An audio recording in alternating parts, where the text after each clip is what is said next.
There's only so much you can do as an individual. So you need a group. We are, well, it used to be all, but mostly volunteer, that we really, we function on volunteers. We're not that any different than any other shelter in terms of their mission is to help cats, and we are too.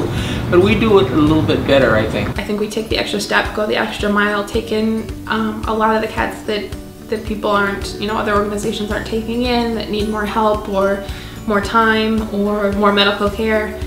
We had a couple of stray cats in our backyard, and so we took them into Animal Relief Fund, which eventually turned into Feline Rescue. And we just couldn't abandon Ricky and Robbie to the shelter, so we started coming on Friday nights visiting, and it just kind of led into a full-time gig. Animal Relief Fund wanted to close their shelter, so we decided that there was a real need for a shelter and wanted to continue. So we ended up, I guess we were like a splinter group. We had quite a time getting free from them.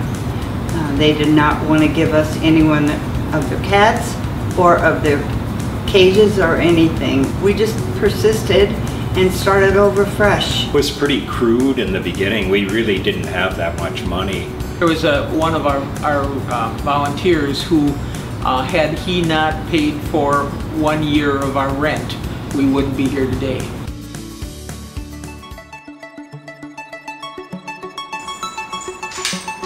I do the kitten and foster cat photography. Photo sessions like this is basically just a big kitten party, and then just knowing that it helps them get adopted faster is really good.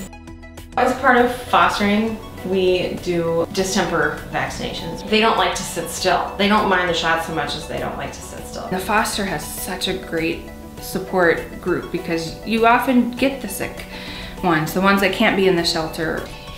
Right now I am taking care of 3 different litters of kittens, and this is my smallest one. He is being fed every 2 hours, so it's a lot, but it's really rewarding and it's really fun to see them grow. I started fostering after my son moved out for college, so kind of the empty nest syndrome, that's what I did. I filled it with cats. I currently have 2 kittens the same age, Carl and Lenny, and then Alice, and just had her tail amputated. I recently got messaged by Robin, the director of foster, to see if I could take in a kitten to foster. I have a feline leukemia positive friendly household. I adopted a couple of feline leukemia cats last year.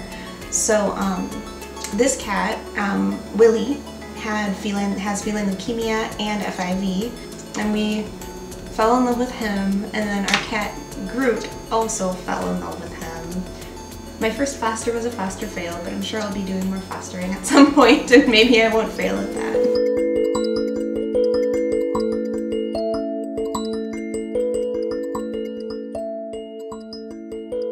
Marie Metzke, who's a longtime volunteer, decided, since Feline Rescue's mission is not to declaw and to educate people to not declaw, we thought we should offer free clippings.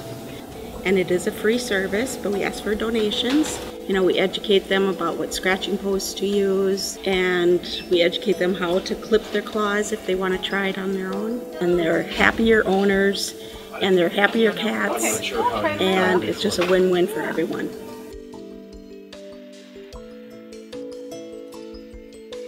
Outreach does a whole lot of things with Feline Rescue. We have a spay and neuter program. I think spaying and neutering just to reduce the number of the cats that might end up in the shelter. That's probably my primary focus in my mind anyway. What we do is we help community cats with medical costs and spay and neuter costs, and reach out in any way that we can to help people in the community. We are building outdoor shelters for free roaming community cats, and they're important because outdoor cats don't always have a place to go to stay warm and dry in the Minnesota winters, and these are filled with straw and insulation so they have a safe place to go. So our neighbors across the street had the TNR done through the Humane Society before we met the kittens, and then they started coming into our yard after they were re-released to our neighborhood. The Humane Society told our neighbor that they were too feral to adopt, so to re-release them into the neighborhood. And it took us like 9 months of feeding them twice a day, and they finally started letting us pet them.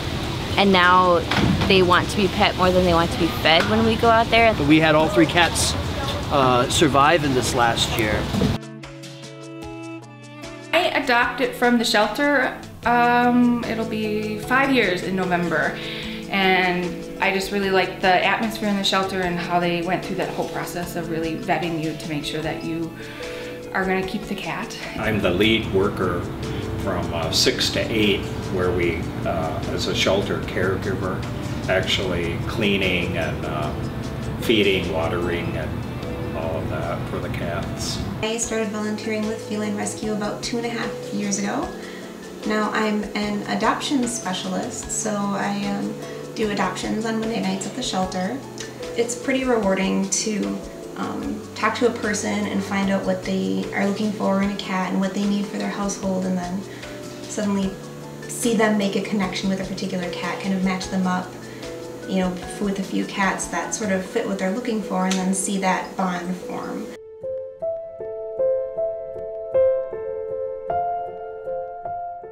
I really enjoy having cats around. They're my favorite animal, and it just makes it such a rewarding effort to be able to know that I'm helping them to find their forever homes. They're funny. They don't really care about anything, and they love you. They'll love you, and it's great when you have ones that are super scared or have come from the brink of death, and you get to nurture them and watch them adjust and change, and see then that they help other cats. Every kitten I see, I say, oh, that's a cute kitten or that's a cute cat, but every cat is cute. I've never seen a cat that I was like, oh, that's not cute. They're such great companions, and I think they're really smart, and they kind of know, you know, they understand people emotionally, and they're cute. They're such funny people, you know, friendly animals. They, you know, they do such goofy things that make you laugh, and they're so comforting. Of course, because I love cats, and I think they deserve to have a safe, peaceful, comfortable life, and I'm willing to put in time to make that happen. I think back the old shelter where we might not adopt 4 cats in a month. And now, I mean, you do that in a day, if not more. The volunteers have increased, and you know, and the donations have increased. People have taken us as a serious organization and believe in what we do. The theme of no kill is still alive, and we'd like the whole state to be, the whole world to be like this. We just have kept going, and I think always will, because people see that we mean what we mean, and we're going to do it. We're just going to keep going. So, and the cats are still here.